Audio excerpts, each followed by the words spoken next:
For the next 15 minutes, take a break, grab a cup of coffee, and let us introduce you to a club leader or another interesting person from our community that we think you might like to meet. Here's your host, Crystal Frank, with today's Follow the Sun. But tomorrow may rain, so I'll follow the sun.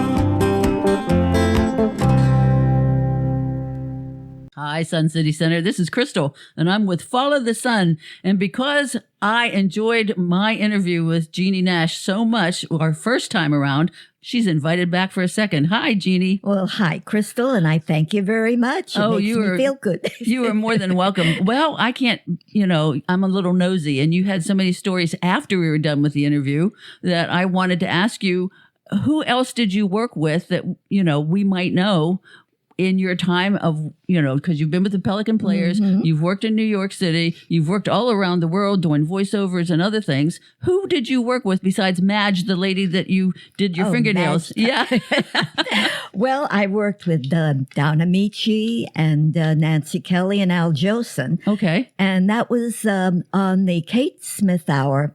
It was an evening show, and it was my old Kentucky home. That's what they were doing. And I did my part. And at that time, that was before taping or anything. And you had to come back in the evening at 3 hours later and do a show for the West Coast. And was there an audience in the... Well, there was an audience, okay. Yes. So you dressed up too? Especially, for the 11 o'clock show in the evening, there wasn't too many, But right. Anyway, at that, the repeat... The announcer introduced the cast, and we called back Donna Michi, Nancy Kelly, and Al Jolson. And because Nancy Kelly was already gone, because I guess she wanted to leave after the late show, Donna Michi came over and took my hand and took me out to the stage and for the curtain call. Oh, how nice. And it just made me feel so good because I was only about 7 or 8 at the time. And I thought that was the nicest thing. And he was such a nice person. Oh, he seemed like it. I'm glad to know that he was. Well, he was. Some of them aren't that, I won't say they aren't that nice. Some aren't as nice to little kids. But it goes to their head. Success goes to their head. Mm-hmm. And Al Jolson, I'm sorry to say, was one of them. Aww. And they took pictures, of course, of the stars. And every time they came to him, off came his glasses. Oh. My mother was in the audience watching during rehearsal, and she watched all this.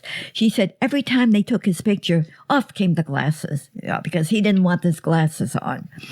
Well, some of the other people, Madeline Carroll, who was, I don't think a lot of people, the younger people wouldn't remember, and Conrad Nagel, and Helen Hayes. And I worked with Helen Hayes quite a bit. And was she a sweetheart? Oh, she was lovely. And one show I did, it was an afternoon show, and I was going from the CBS studio to the NBC studio, and I was standing on the corner of Madison Avenue waiting for the traffic to stop, and all of a sudden a limo pulls along. Well, hello. And it was Helen Hayes, and she said, where are you going? Would you like a lift? And I said, oh, thank you very much. And I got in there. I was in my late teens. Okay. So I got a lift all the way over to the NBC studios.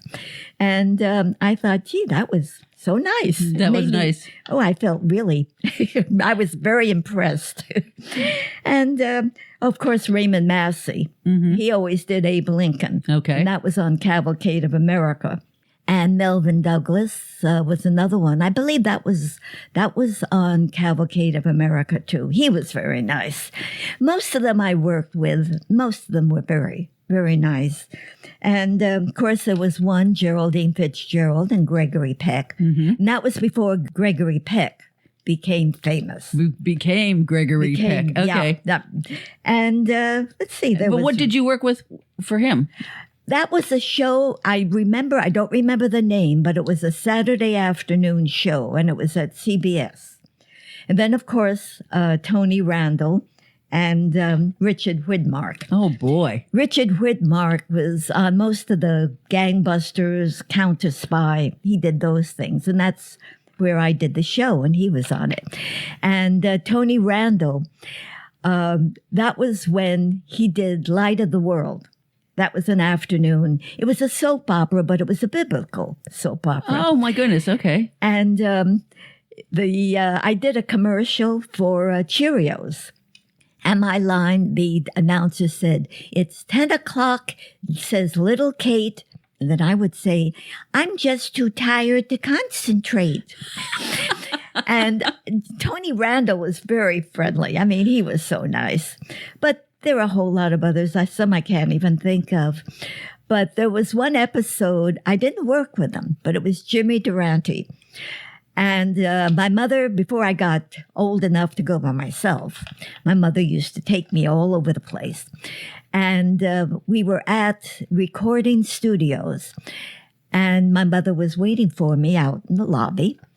And she told me later, she said, "Oh, Jimmy Durante went by and he said hello to her." Well, that was nice. Well, before he came back, before I was finished with my stuff, and he said to her, "Oh, still here, huh?"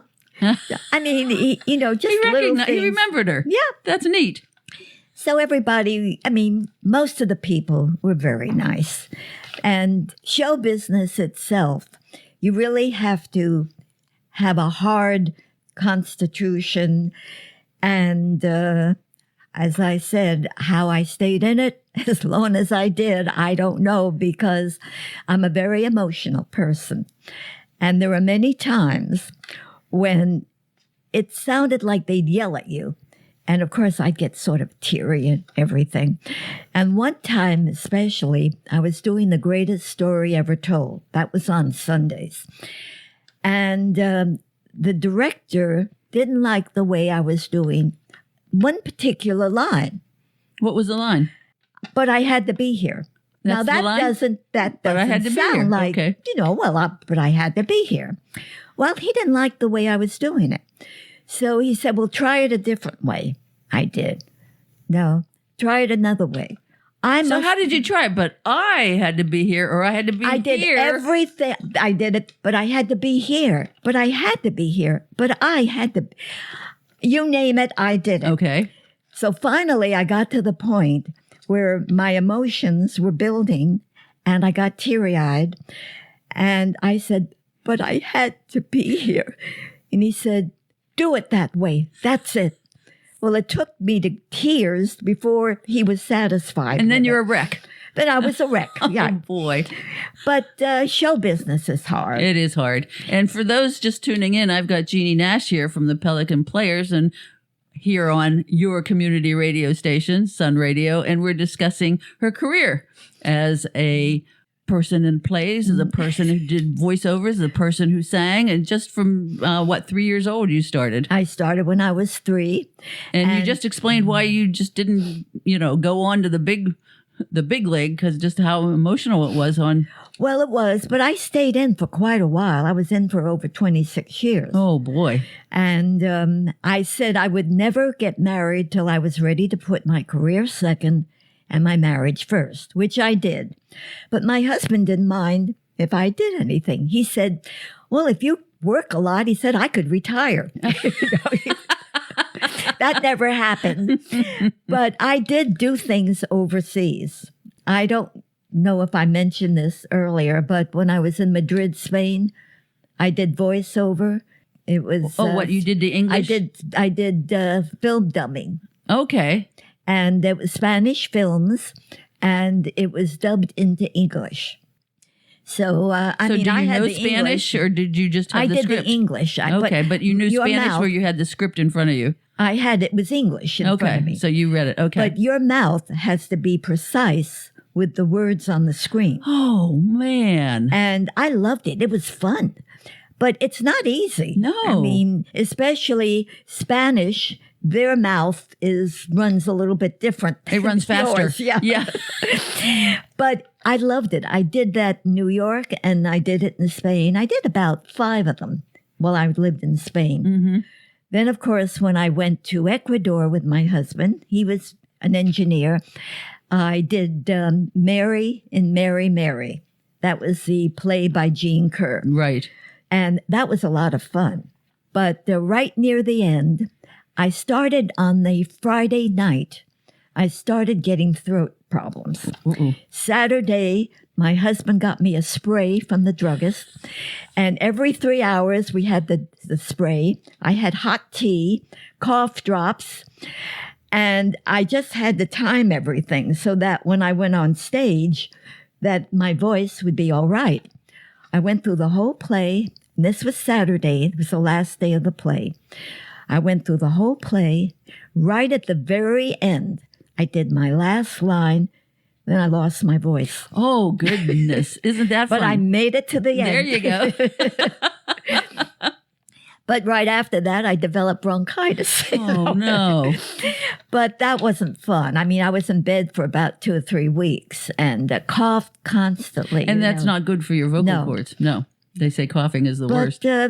It passed after a while. Then when you came back to the States, you really didn't do a whole lot until you retired No, here? I didn't. Until I got here. Well, we lived up in, I called it the boondocks of New Jersey. Oh, okay. And it wasn't that easy to get into New York City. So I really didn't go after anything.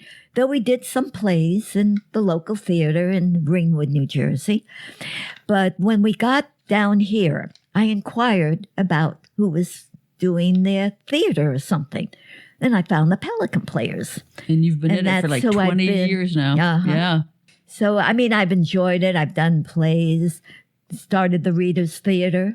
Now, of course, we've done the radio theater. In fact, of course, when you hear this, it'll be all over.